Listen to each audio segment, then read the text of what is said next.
Hi అండి, అందరికి నమస్కారం. నా పేరు కిరణ్. ఇప్పుడు మనం మాట్లాడుతున్నాము 2024లో శుభం పడిన సీరియల్స్ గురించి. అలాగే 2024 వచ్చి అసలు కళ్ళు తెరిచి కళ్ళు మూసి తెరిచే లోపల అయిపోయింది అనేసి అనిపిస్తుంది. మీకు అనిపిస్తుంది ఖచ్చితంగా ఈ వీడియోని లైక్ చేయండి.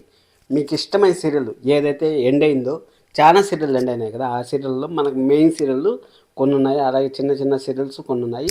వాటిలో మీకు ఏ సీరియల్ ఎండ్ అయింది, ఏ సీరియల్ మీకు బాధ అనిపిస్తుంది, ఎక్కువ బాధ అనిపిస్తుంది, ఖచ్చితంగా కామెంట్ చేయండి. అసలు 2024లో చాలా సంచలనాలే జరిగాయి. అలాగే వాళ్ళు ఇప్పుడు యాక్టర్స్ ఏం సీరియల్ నటిస్తూ ఉంటారు, వాళ్ళకి ఏం ఆఫర్స్ వచ్చాయి అనేసి ఈ వీడియోలో అయితే ఫుల్గా మాట్లాడతారు. ఎవరు కొత్తగా చూస్తాను మాత్రం ఖచ్చితంగా సబ్స్క్రైబ్ చేసుకుని లైక్ చేసి వీడియో చూడండి. ఇప్పుడు మనం ఫస్ట్ మాట్లాడుకోవాల్సిన సీరియల్ ఏమంటే, ఫస్ట్ మనకి ఎండ్ అయింది వచ్చి కృష్ణ ముకుంద మురారి సీరియల్ 8:30కి వస్తుంది కదా. 8:30కి వస్తా అన్నప్పుడు మనకు జూన్ 8వ తేదీ అయితే ఎండ్ అయిన సీరియల్. మళ్ళీ ఎండ్ అయిన తర్వాత ఇంటింటి రామాయణం స్టార్ట్ అయింది. మీ అందరికి తెలిసిందే, జూన్ 10వ తేదీ ఇంటింటి రామాయణం స్టార్ట్ అయింది. కానీ కృష్ణ ముకుంద మురారికి ఒక బెనిఫిట్ ఏమంటే, వాళ్ళకి టైం ఉంది, ఎంత టైం కావాలంటే అంత టైం ఉంది. అందువల్ల వాళ్ళు సీరియల్ అంతా అయిపోయిన తర్వాత కూడా, విలన్స్ అంతా మారిన తర్వాత కూడా మళ్ళీ విలన్స్ వచ్చి వాళ్ళతో మాట్లాడి ఆ విధంగా చేయడము కొంచెం బాగా అనిపించింది, నాకు బాగా అనిపించింది. కానీ ఎక్కువ అన్యాయం అయింది అది మాత్రం గుప్పుడంత మనసే. ఆ గుప్పుడంత మనసు ఎక్కువ ఎందుకు అన్యాయం అయింది అనేది మనం మాట్లాడదాం.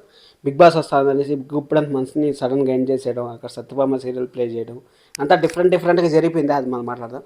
సరే, మళ్ళీ అది అయిపోయిన తర్వాత నువ్వు నేను ప్రేమ, వీటికి సపరేట్ ఫ్యాన్ బేస్ ఉంది. విక్కీకి, పద్దు గారికి సపరేట్ ఫ్యాన్ బేస్ ఉంది. అసలు నిజంగా చాలా చెప్పాలంటే, వాళ్ళు ఇంట్లోంచి బయటపోయినా కానీ అక్కడ ఆదరించడం కానీ, 7 o'clock వచ్చే స్లాట్లో నుంచి 1 o'clock, ప్రతి 8:30కి కృష్ణముకుంద మురారి యాషెస్గా మారింది. అలాగే నువ్వు నేను ప్రేమ తీసుకున్నాను ఫస్ట్ 7 o'clock వస్తుంది.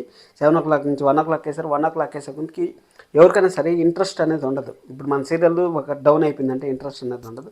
ఆ ఇంట్రెస్ట్ లేకుండా వాళ్ళ స్టోరీని ఆడికి ఎట్టో ఒట్ట మేనేజ్ చేసుకుని సీరియల్ అనేది ఎండింగ్ అనేది ఉండదు. ఎప్పుడు కావాలన్నా 15 రోజులకు ఒక స్క్రిప్ట్ రాసుకొని ఆ స్క్రిప్ట్నే వాళ్ళు సీరియల్గా తీస్తూ ఉంటారు. అంతే, సీరియల్ అంటే అంతే. సరే ఆ విధంగా చేస్తున్నారు. ఆ విధంగా అయిపోయిన తర్వాత, అది అయిపోయిన తర్వాత వాళ్ళైతే ఫైనల్గా అయితే ఎండ్ చేశారు. వాళ్ళకు కూడా కొంచెం టైం అంతే ఉంది. ఒక ఎపిసోడ్కి వాళ్ళు పద్ము విక్కీ గారికి ఫైనల్గా వాళ్ళకి పెళ్ళైనప్పటి నుంచి వాళ్ళకి కార్యం జరగలేదు. ఆ కార్యం అయితే చేశారు. చాలా సాటిస్ఫై అయితే చేశారు అందరినీ. ఇప్పుడు మనం మాట్లాడుకోవాల్సింది గుప్పడంత మనసు గురించి మాట్లాడుకోవాలి. గుప్పడంత మనసు గురించి ఎంత చెప్పినా తక్కువే. ఎందుకంటే నా ఛానల్లో ఈరోజు నేను రివీల్ చేస్తాను ఈ విధంగా ఉండి మీతో అంతా కలిసి నడుస్తానా అంటే మాత్రం ఖచ్చితంగా గుప్పడంత మనసే.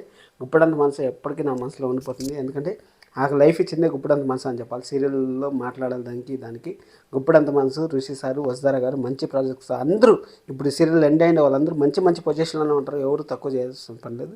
అందరూ మంచి పొజిషన్లోనే ఉంటారు. అంత మంచి జరిగింది. కానీ ఒకటి లోటు ఏమంటే, కనీసం వాళ్ళది హ్యాపీ మూమెంట్ ఒకటి కూడా లేదనేసి నాకు అనిపించింది. మీకు ఎలా అనిపించిందో కామెంట్ చేయండి. హ్యాపీ మూమెంట్స్ ఉంటే బాగుండే. గుప్పడంత మస్ట్ 2 వస్తుందా రాదా అనేది మనం ఫర్దర్గా మాట్లాడుకుందాం. మీరే సబ్స్క్రైబ్ చేసి పెట్టుకోండి. Thank you so much. 2024లో పెను సంచలనాలు నెక్స్ట్ వీడియో వస్తుంది. Thank you so much. Love you all. Bye by.